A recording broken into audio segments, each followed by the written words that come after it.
en este evento que hemos titulado Diálogo sobre el presupuesto público, sustentabilidad e inclusión social.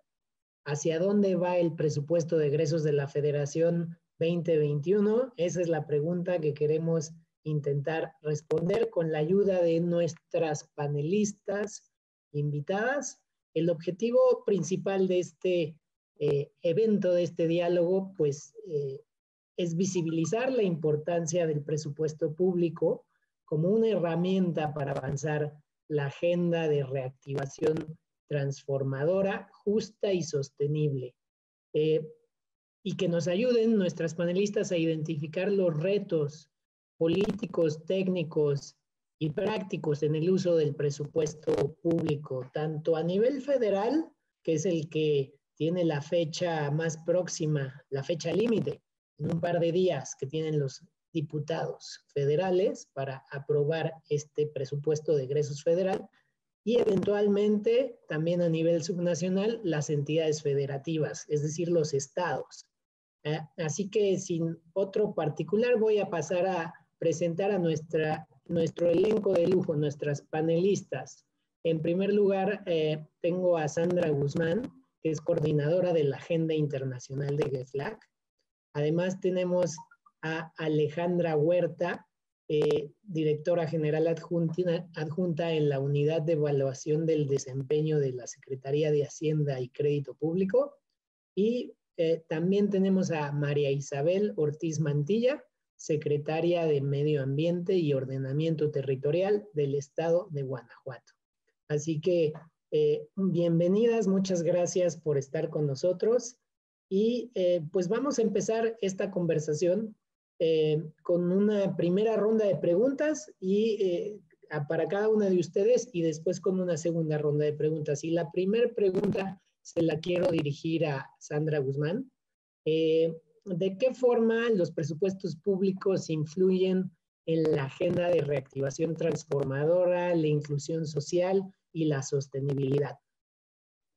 Muchísimas gracias, Yair, y muchísimas gracias a todas y todos los que nos acompañan. Es un placer estar esta mañana con ustedes y también compartir esta charla con Alejandra y por supuesto con Marisa, que siempre es un gusto conversar sobre los retos de la sostenibilidad. A mí me gustaría hacer una brevísima reflexión sobre la importancia que tiene en general el tema de las finanzas públicas. Como lo acabas de mencionar, la parte de presupuesto es un elemento muy importante, pero también la parte de ingresos, ¿no?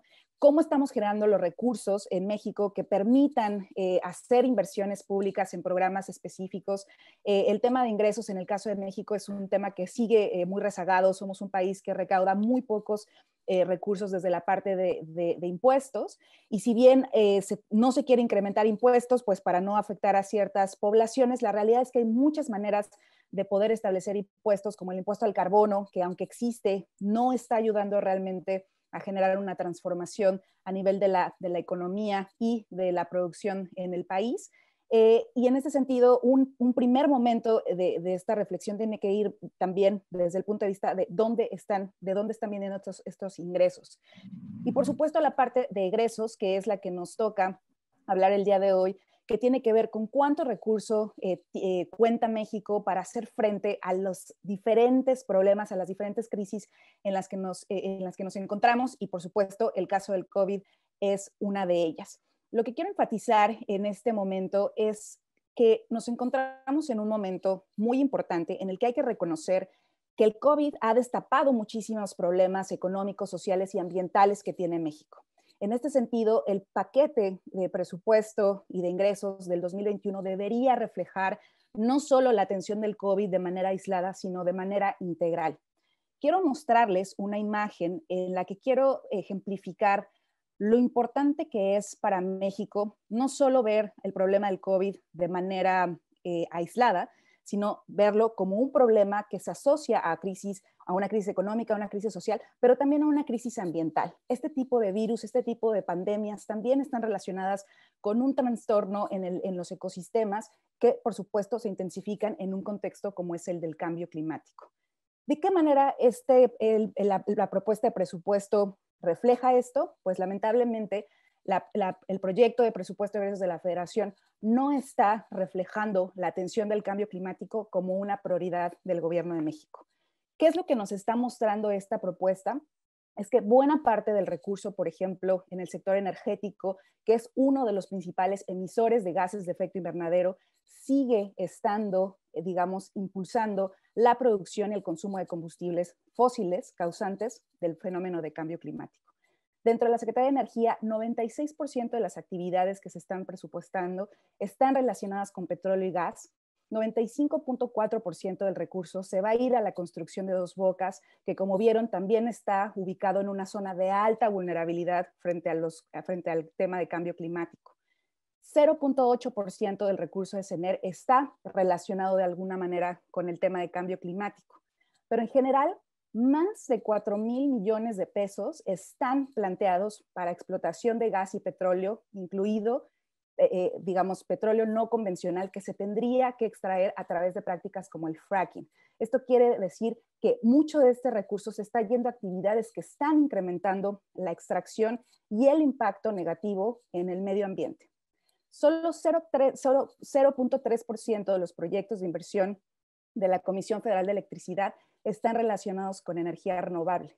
Y si contamos de todo lo que tiene que ver con cambio climático, por ejemplo, este anexo que existe a nivel, digamos, del presupuesto de egresos, solo 1.1% del presupuesto total se está asignando para atender acciones de mitigación y adaptación en materia de cambio climático, y de este 1.1% que se está asignando, 75.3% está asociado al transporte del gas natural.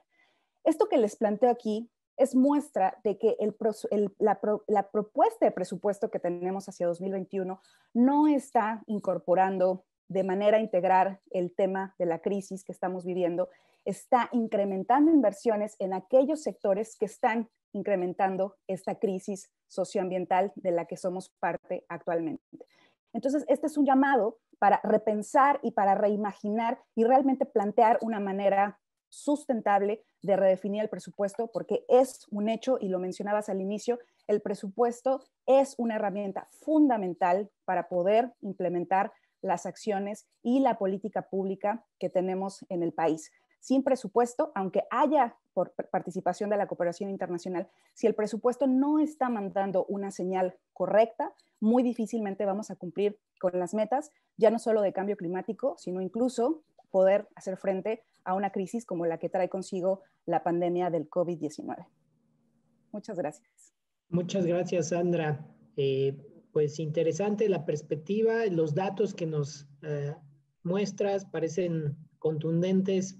El presupuesto 2021 está hidrocarburizado. Pero ahora veámoslo del otro lado del tablero, donde sí el presupuesto parece que o en efecto está y puede tener un impacto en la sostenibilidad, en la inclusión social, y de qué forma lo hace. Y para eso me gustaría preguntarle a Alejandra Huerta de la Unidad de Evaluación del Desempeño de Hacienda, ¿cuál es el impacto, cuál cree que es el impacto de la crisis económica derivada de la pandemia y los recortes presupuestales en los programas y proyectos prioritarios del gobierno actual para el 2021? Hola, buenos días. También, primero que nada, muchas gracias por esta invitación y es un gusto compartir la mesa con todos ustedes, con Sandra y con Marisa. Me parece muy oportuna todas estas discusiones que estamos teniendo en estos momentos en torno a, pues, al futuro, digamos, del país en el contexto del presupuesto. Y pues más ahora, ¿no? Que estamos justo en este proceso de discusión y de aprobación del presupuesto. En la pregunta, yo creo que es pertinente empezar por analizar los efectos que ha tenido la pandemia, porque claramente toda esta crisis económica en la que nos encontramos pues es derivada de este choque que fue el virus, ¿no? El COVID.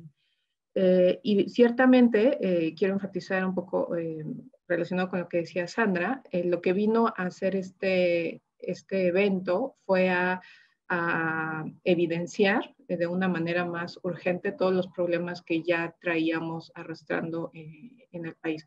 Estamos hablando, bueno, Sandra ya mostró uno de ellos, que es el tema ambiental.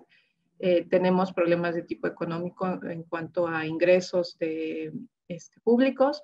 También tenemos problemas de tipo social, sobre todo en cuanto a desigualdad y pobreza. Y básicamente lo que vino a hacer este evento fue a acentuar todos estos problemas que ya tenemos. Como ustedes seguramente ya saben, pues la caída que va a presentarse en la economía este año pues es de una magnitud muy grande. Es una de las crisis económicas más grandes que hemos tenido en los últimos años. Se estima que la caída del Producto Interno Bruto va a estar entre el 8 y el 10% este año, y las estimaciones para el año que entra, si bien son pues ya positivas, pues no compensan toda la caída que teníamos, que vamos a tener este año. El mayor efecto, pues como ustedes saben, fue durante el primer trimestre, resultado de esta decisión de confinamiento del gobierno, que en realidad es una decisión, lo único que hicimos fue sumarnos a la política mundial del confinamiento global para tratar de detener todos los contagios, bueno, la velocidad de los contagios, cosa que pues se ha logrado hasta cierto punto. Es difícil tener un confinamiento al 100% de todas las actividades, y ahora pues lo estamos teniendo pues de forma gradual y intermitente, ¿no? Entonces, ciertamente los efectos económicos pues son evidentes en el sector servicios, en el sector económico, sobre todo en el sector turismo, donde empezó los efectos negativos. Pero yo quisiera enfatizar que uno de los efectos más importantes que se van a dar en el país son en el sector social. Ya también lo señalaba Sandra, las desigualdades que ya se conocen en el país son de tal magnitud que la crisis en cuanto a la pandemia y la economía, lo único que han hecho es acentuar todas estas problemáticas, ¿no? Estamos hablando de que, por ejemplo, en el sector salud, pues existían deficiencias en cuanto a la provisión del servicio, en cuanto a la suficiencia de los servicios, a la calidad de los servicios, tanto a nivel federal como a nivel estatal. Y la emergencia y la urgencia de contar con mayores servicios, pues vino a evidenciar pues todas estas carencias, ¿no? De las que con las que ya contábamos. En el sector de la educación, pues también es otro botón de muestra de cómo hay diferencias en la calidad de los servicios educativos. Por un lado tenemos pues a la SEP proveyendo servicios de educación a distancia, pero que pues no terminan de ser suficientes ni satisfactorios en un contexto en que la población pues no cuenta con todas las herramientas para acceder a una educación a distancia, a diferencia de otros sectores de la población en donde el acceso pues es más amplio, hay mejor cobertura de internet, por ejemplo, o acceso a medios electrónicos, como puede ser una computadora, una tablet. Todo esto lo que nos va a dejar son diferencias sociales mucho más grandes en el contexto de la pandemia.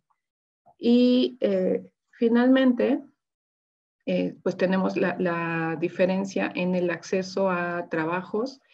Por la parte económica, hay una diferencia muy grande entre el trabajo al que accede la población en los estratos más bajos, y por eso se encuentran precisamente en estos estratos, en donde no pueden, bueno, cierro mi parecer, sino que también se van a acentuar las brechas que existen económicas y de ingresos en la población, debido a que en este contexto de la pandemia, pues hay grupos de la población que pueden continuar trabajando y de hecho no han perdido ni sus ingresos ni sus trabajos, mientras que en otros sectores de la población, pues sí se ha visto una disminución importante de empleo y de ingresos.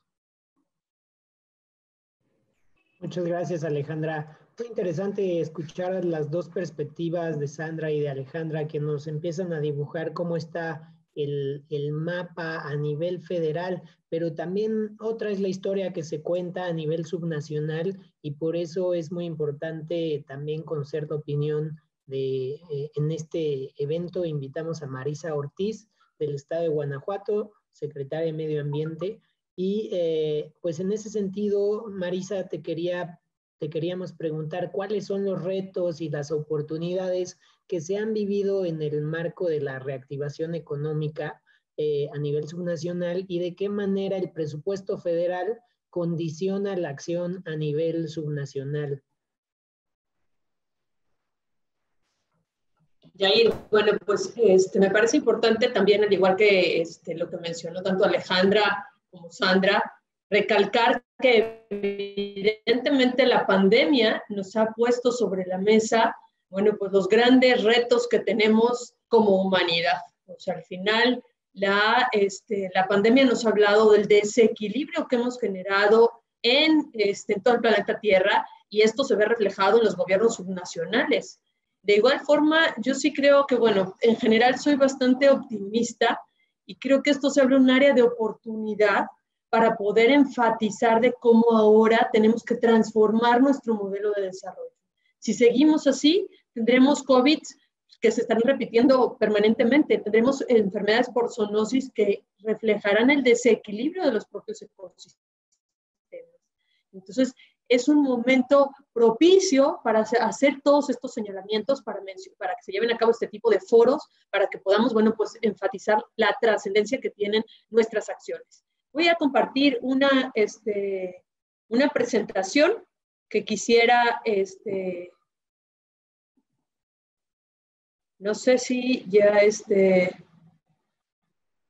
Sí, ya la vemos. ¿Ya la ven? Bueno.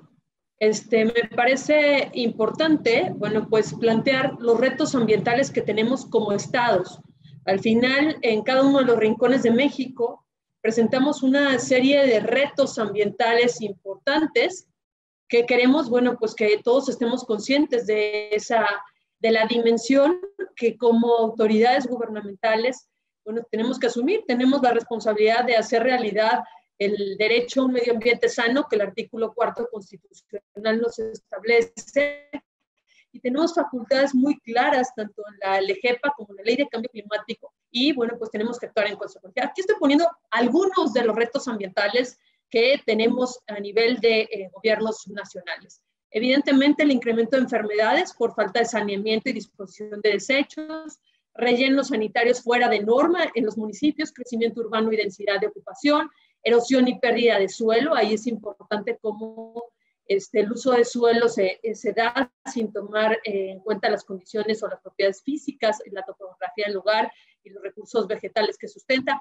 Mala ubicación de asentamientos humanos, o sea, se ponen en cualquier zona, en muchos casos, tanto de ANPs como en zonas de conservación.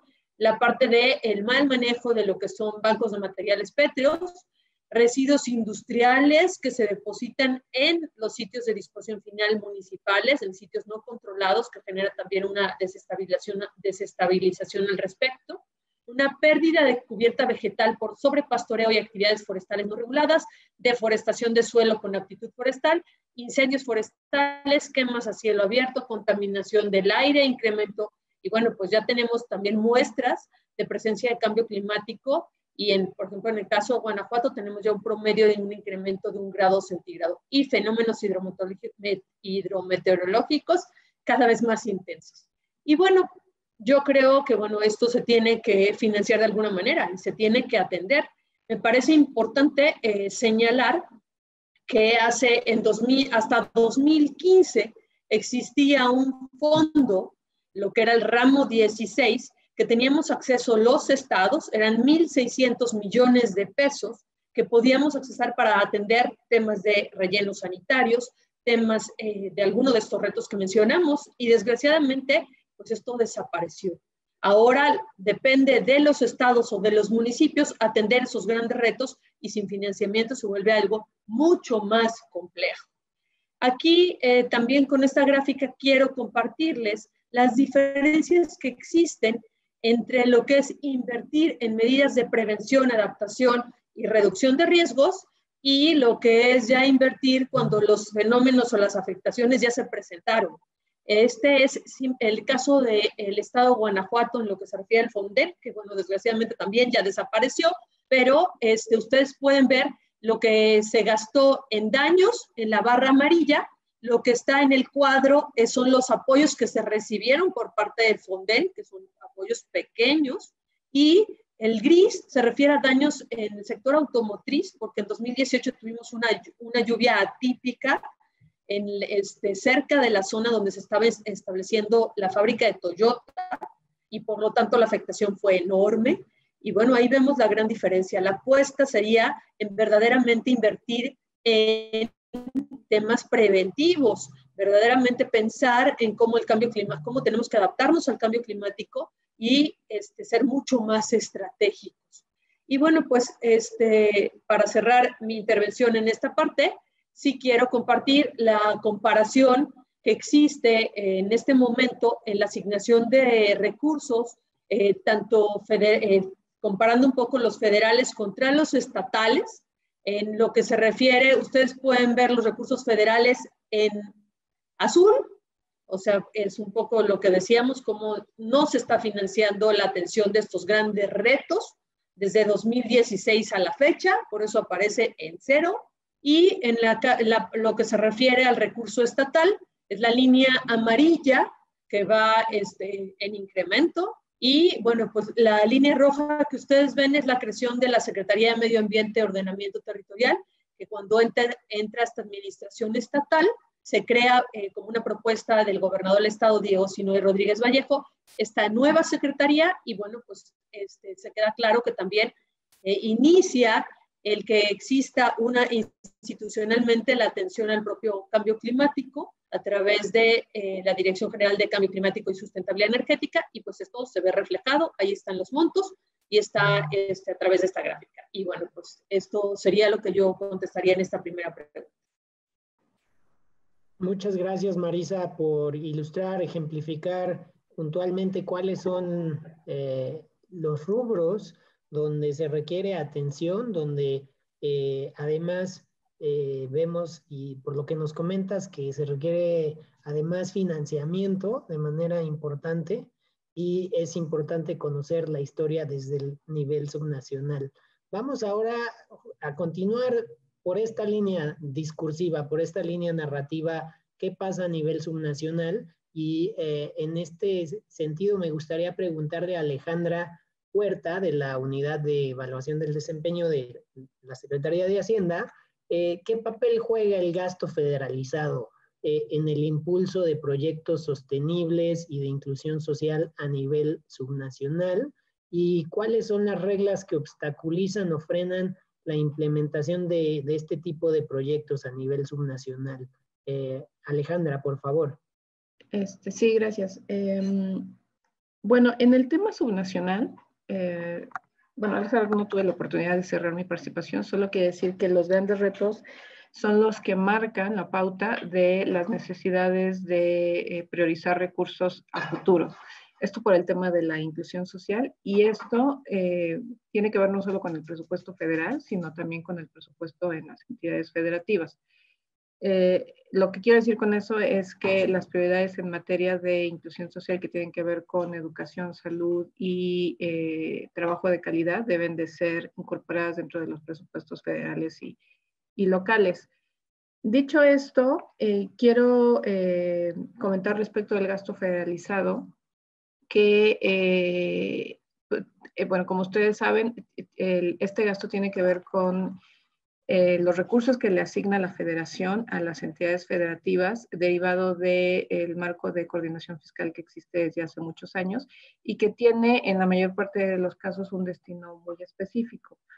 Si ustedes revisan los montos del gasto federalizado durante varios años, podrán percatarse que la mayor parte de esto se compone de las participaciones federales y en cuanto al resto que tiene que ver con recursos del ramo 33 y de otro subconjunto de programas ya muy menor de convenios y subsidios para las entidades, la mayor parte del recurso en realidad está destinado a nómina, ya sea del sector educativo o del sector salud.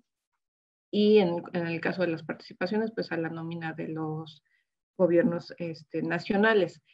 Por lo tanto, el margen que existe en cuanto al impacto que puede haber del presupuesto federal para detonar proyectos de inclusión social o productivos es relativamente menor, ¿no? Y esto, pues en realidad es un tema que se ha abordado durante muchos años y se ha enfatizado la necesidad de que los gobiernos subnacionales fortalezcan sus haciendas públicas. Entonces, esto es otro de los temas que ha venido a detonar la pandemia y la crisis económica, a evidenciar más bien, no es que se haya detonado en este momento, pero sí evidencia la falta de recursos propios que existe en los gobiernos subnacionales y ha existido durante años, su gran dependencia que existe de los recursos federales y la necesidad urgente de que los gobiernos fortalezcan sus haciendas públicas para poder llevar a cabo proyectos de mayor envergadura y que de inclusión social. Entonces, en cuanto a la pregunta, pues yo creo que uno de los retos más importantes para que las agendas nacionales se sumen a una verdadera agenda de sostenibilidad o de inclusión social es que pues se revisen las haciendas locales y se fortalezca la recaudación tributaria local.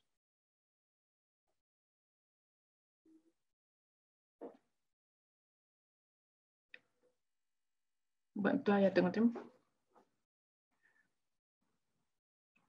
Sí, todavía tienes un minuto si quieres añadir algo más.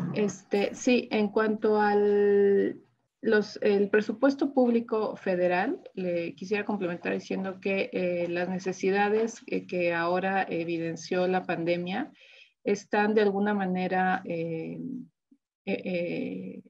integradas en el presupuesto, ya que, pues como decía anteriormente, el mayor efecto de la pandemia ha sido en los grupos con mayores necesidades, en los estratos más bajos de la población, y por lo tanto, los programas a los que se les ha dado prioridad en esta administración y que también son parte de las prioridades para el siguiente presupuesto público, son los programas en la función educativa, en la función social, los programas de seguridad social, como pueden ser el de adultos mayores o el de discapacitados, los programas de becas, todos ellos encaminados a fortalecer y a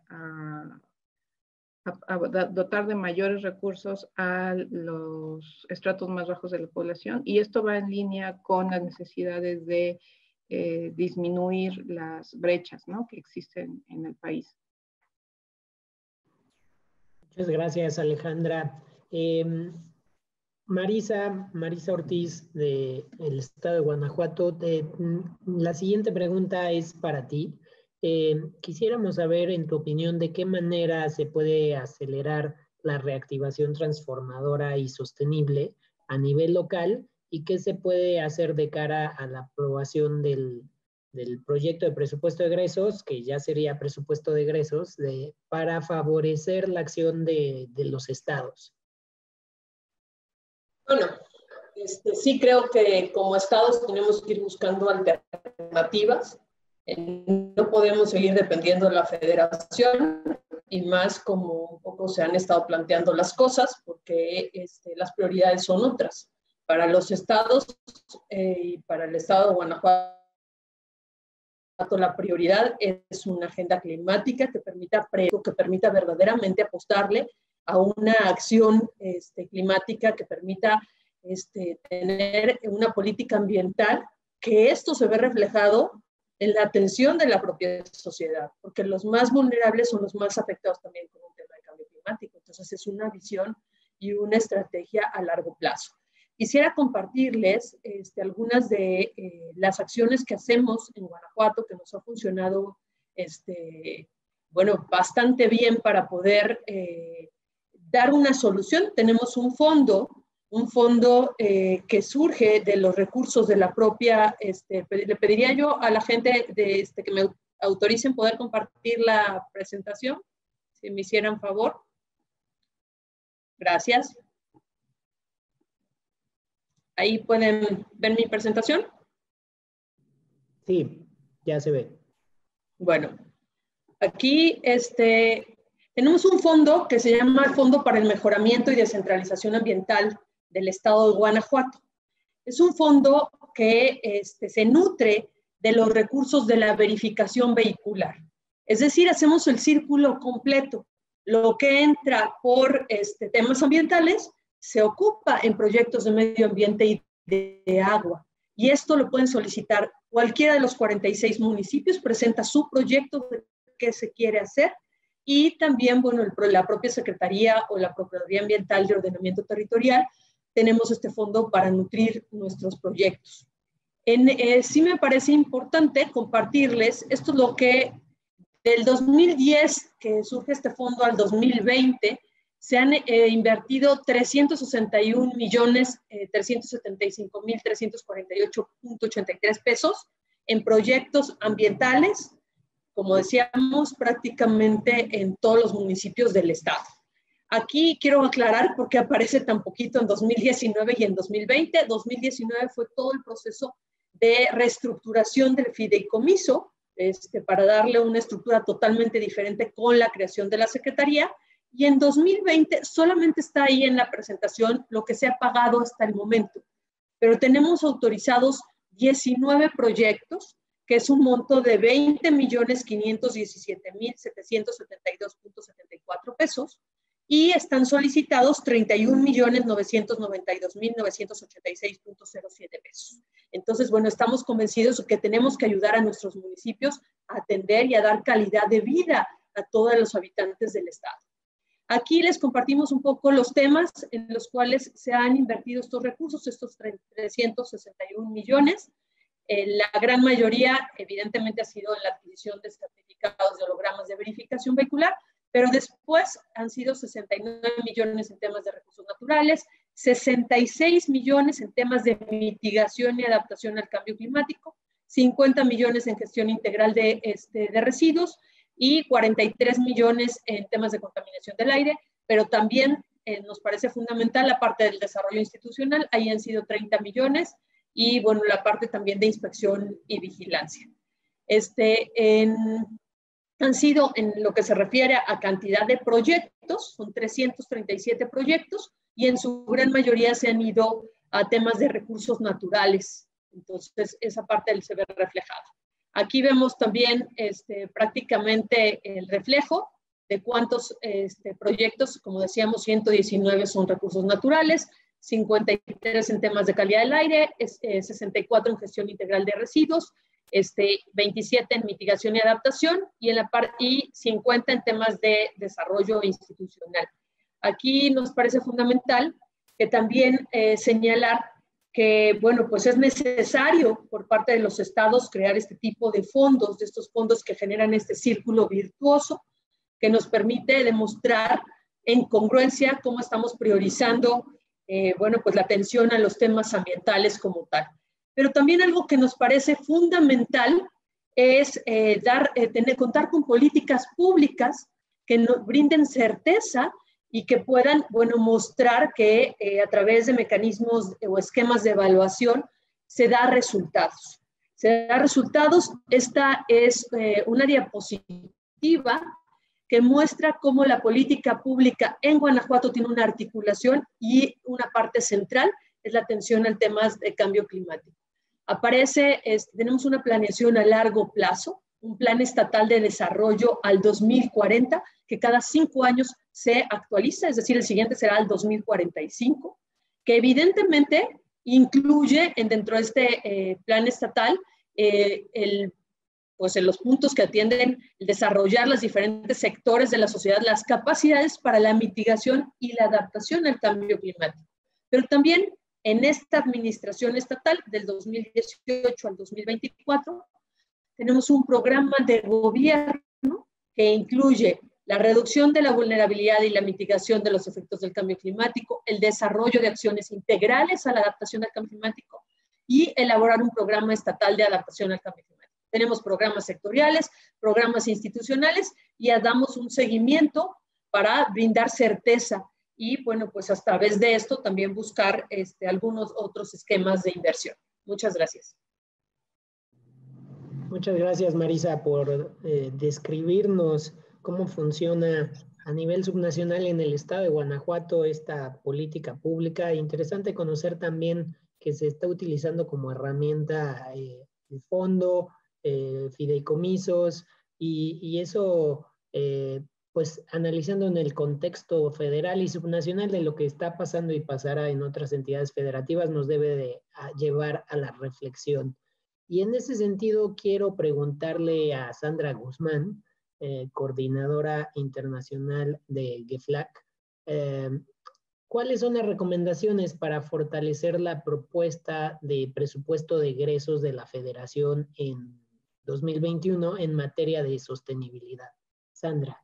Muchísimas gracias. Y también agradecerles, Alejandra, y a Marisa, sobre todo por el énfasis y la necesidad de no esperar a que cosas sucedan en la federación para seguir actuando en un momento crítico como lo es la pandemia, pero señalar que es muy importante el mensaje que da el gobierno federal, no solo, insisto, desde la parte del presupuesto para mostrar cuáles son las prioridades. Sabemos que el presupuesto refleja cuáles son las prioridades de un país, pero también porque ese presupuesto es el que va a lograr hacer apalancamiento, va a lograr mandar ese mensaje hacia los diferentes actores que eventualmente quieran invertir en el país. En este sentido, a mí me gustaría solamente hacer hablar de algunas propuestas que hemos trabajado desde GFLAC con muchas otras organizaciones que justamente van encaminadas a fortalecer esta propuesta del proyecto de la Federación, y que por supuesto también van a ir generando un impacto tanto en la federación como a nivel de los estados. Creemos, insistía al inicio de mi conversación, en la importancia de seguir trabajando de manera integral la parte de ingresos y la parte de egresos. Bueno, lamentablemente en la parte de ingresos no se lograron algunas cosas, como por ejemplo aumentar el impuesto al carbono. Por ejemplo, este impuesto se asigna a aquellas actividades que tienen efectos que emiten gases de efecto invernadero, en particular dióxido de carbono, pero también otros gases de efecto invernadero, y por ejemplo el gas que emite metano, que es más poderoso que el CO2, no está incluido en el impuesto. Entonces creemos que esto se tiene que discutir. No se discutió hacia el paquete de 2021, pero es necesario seguirlo discutiendo porque este impuesto va a ser fundamental. Si la idea del gobierno actual es fortalecer el trabajo de Pemex y de CFE, que son estas dos grandes entidades del país, hay que reconocer que son dos grandes entidades que tienen una gran huella de carbono, una gran huella ambiental, y que es necesario que internalicen esas externalidades que están generando estas inversiones que se están haciendo en el sector hidrocarburos. Es decir, no es solo seguir empoderando a las empresas del Estado, sino asumir también el costo de que depender de ellas también tiene impactos socioambientales.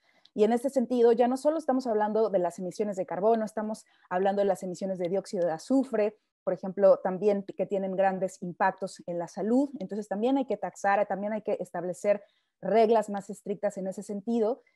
Por ejemplo, hay que seguir estableciendo límites y establecer cada vez más control del crecimiento del transporte y de las emisiones que van a venir del transporte, sobre todo a nivel del transporte privado, y fomentar que haya más entrada de tecnologías a través de incentivos, a través de exentar a vehículos de cero emisiones en todo el país para que podamos eventualmente transitar de la combustión interna hacia la electromovilidad. Y aquí solamente hacer un paréntesis. En el actual gobierno, ustedes vieron, 95% del presupuesto de CENER se va a ir a la construcción de la refinería Dos Bocas para producir gasolina y diésel, pero la realidad internacional es que el mundo está transitando hacia la electromovilidad. Es decir, esta idea de que vamos a tener que abastecer a nuestros vehículos de gasolina y de diésel es una idea que se está abandonando en muchos países. En el Reino Unido se va a dejar de vender vehículos hacia 2030, 2040, es decir, es una tecnología que está de salida. Por eso es tan importante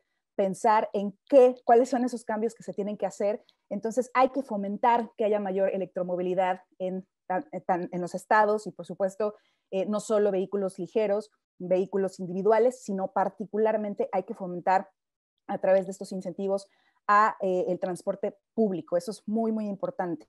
Ustedes saben que uno de los grandes problemas que tuvimos este año con la política energética fue que se pararon las subastas y se desincentivaron proyectos de desarrollo de energía renovable. Eso es muy importante porque no hay que olvidar que la energía renovable trajo muchas inversiones a México y ahorita les voy a mostrar que realmente el Estado, digamos, el presupuesto de México no alcanza para lograr la transición energética y mucho menos si ese porcentaje del sector energético sigue enfocado en hidrocarburos. Entonces, hay que generar esquemas, hay que reactivar las subastas, hay que reactivar incentivos para la generación de energía renovable.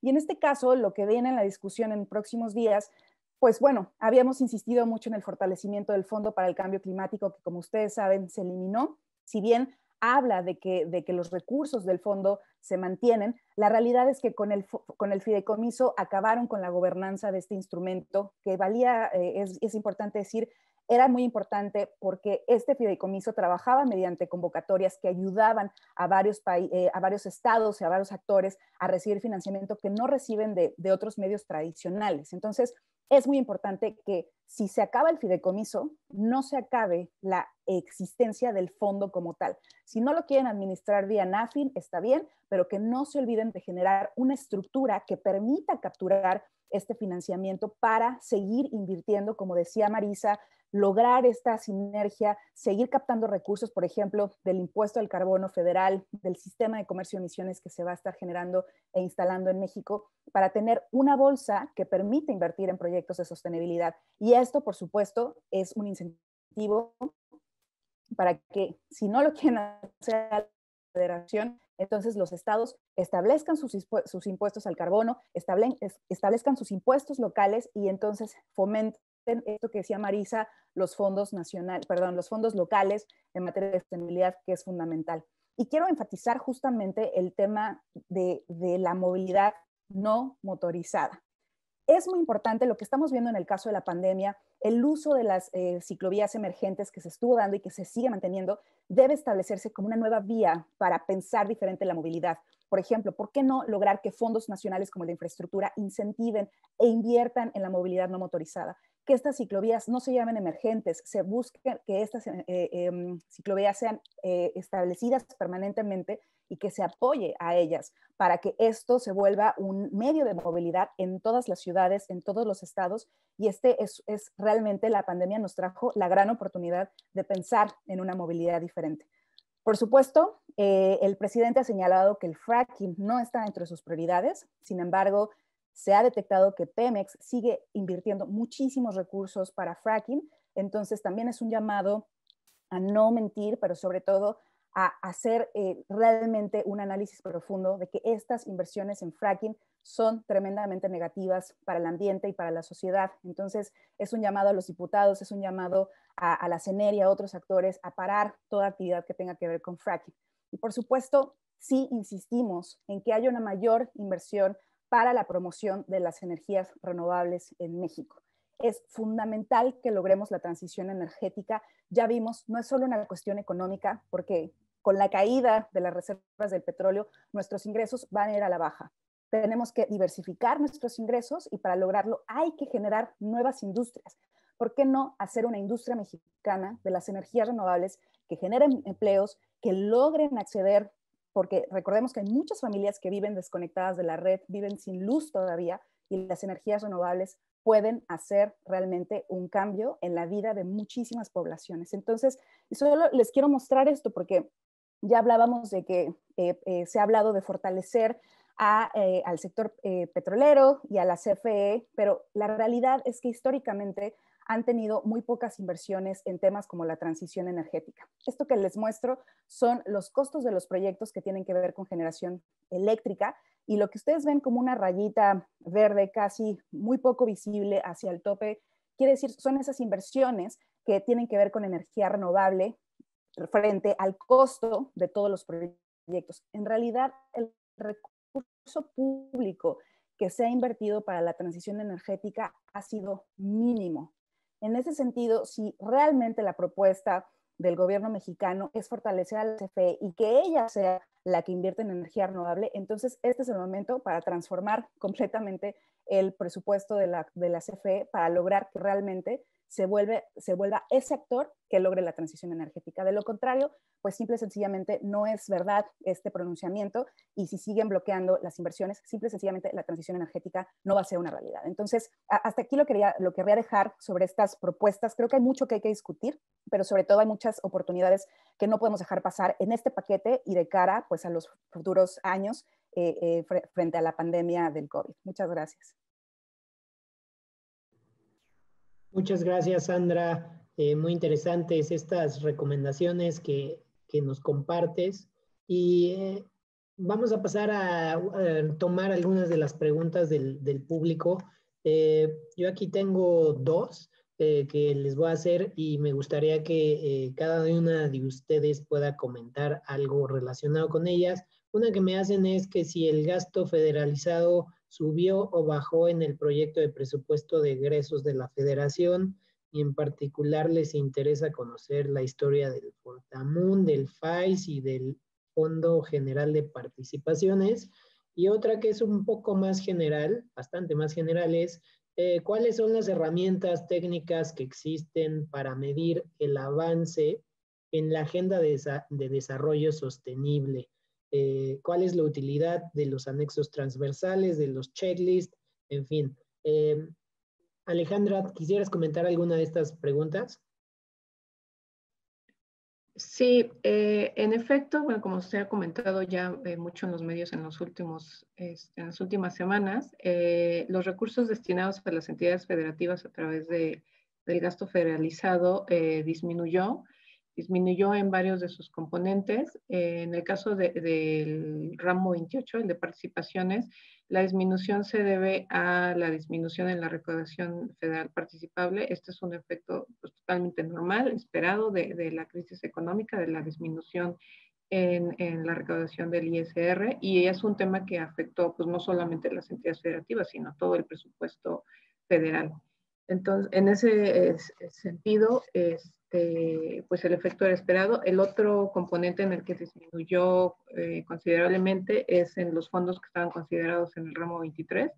En el caso, como mencionaban, de Fortamun, estos Fortamun y FAI son parte del ramo general 33, y también es una disminución esperada derivado de que estos fondos se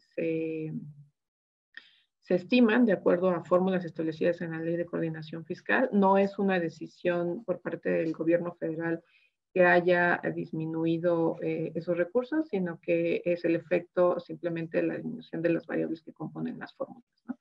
En ese sentido, pues los gobiernos subnacionales pues simplemente tendrían que formar parte de esta política de austeridad que nos ha pegado a todos, y tener pues planes de contingencia, ¿no? al respecto.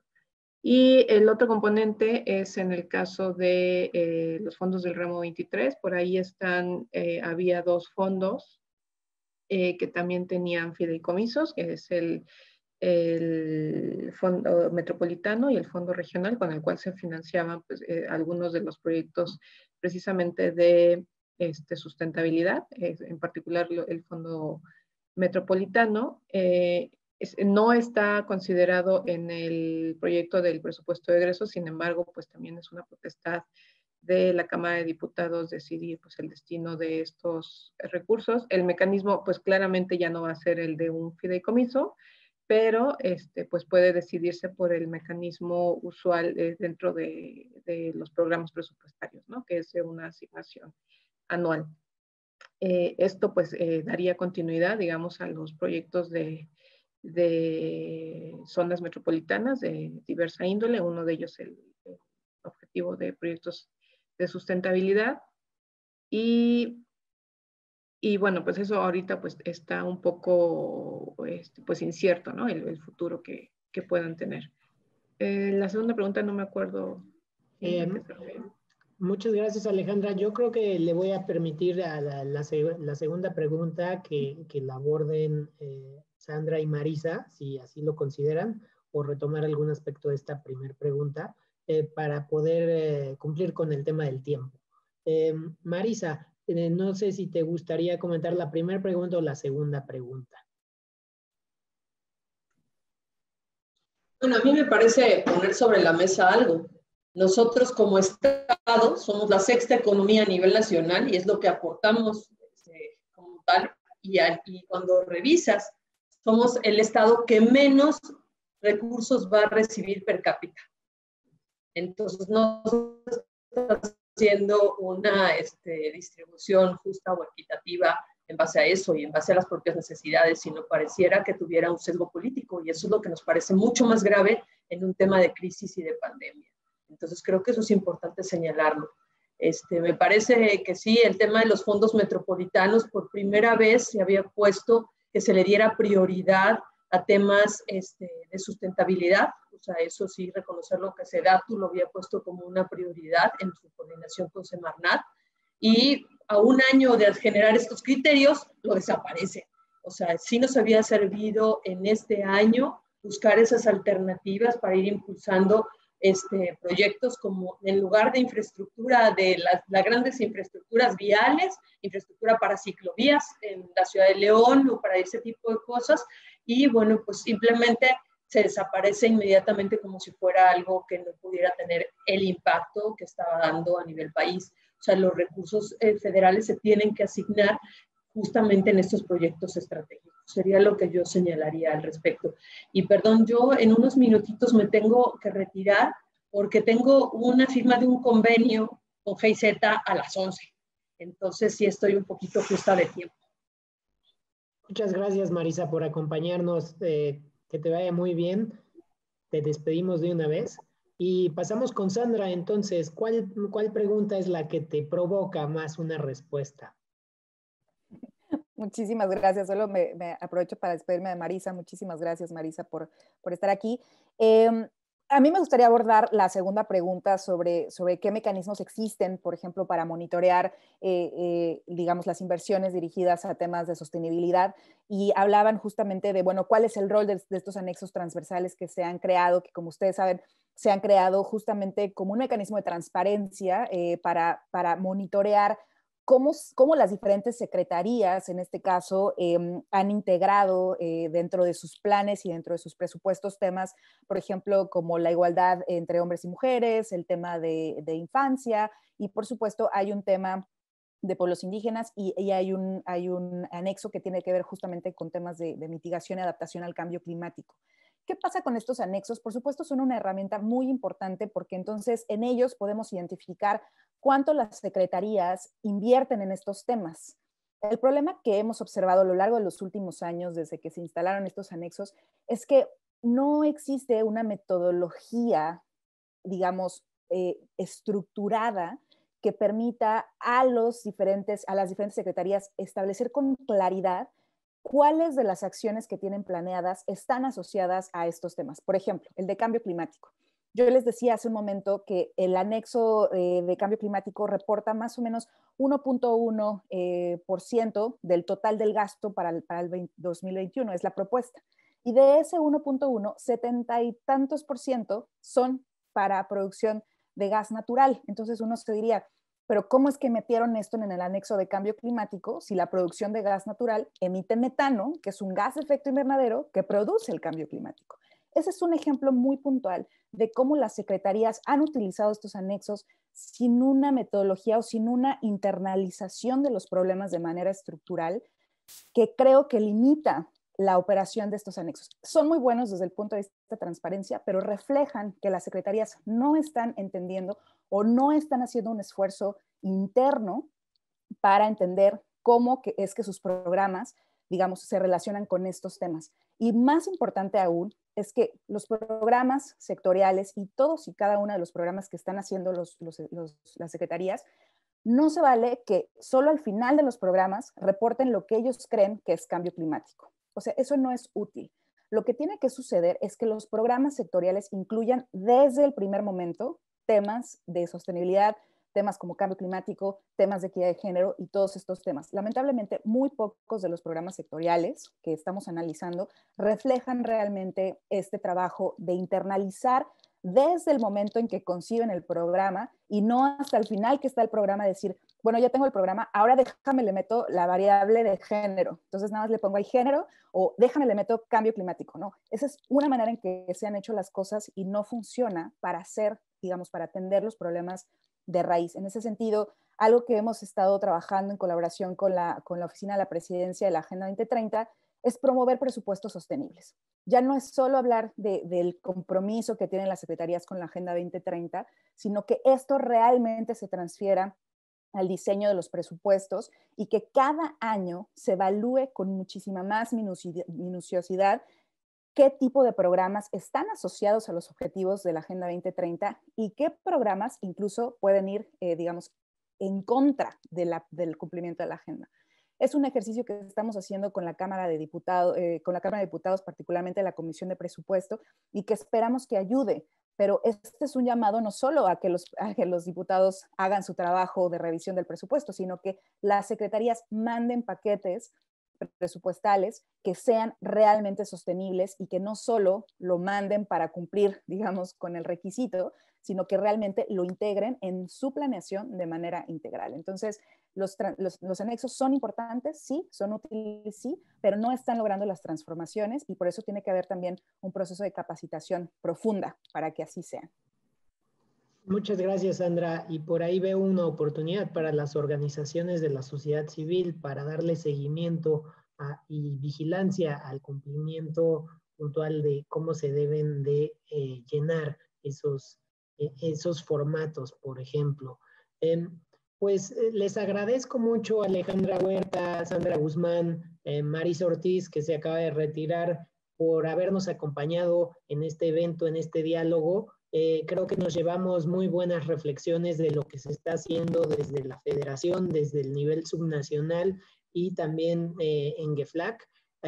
Así que pues invitarlas a que se unan en nuestro próximo diálogo en diciembre y pues me despido con un abrazo para toda la audiencia y para las panelistas. Muchas gracias.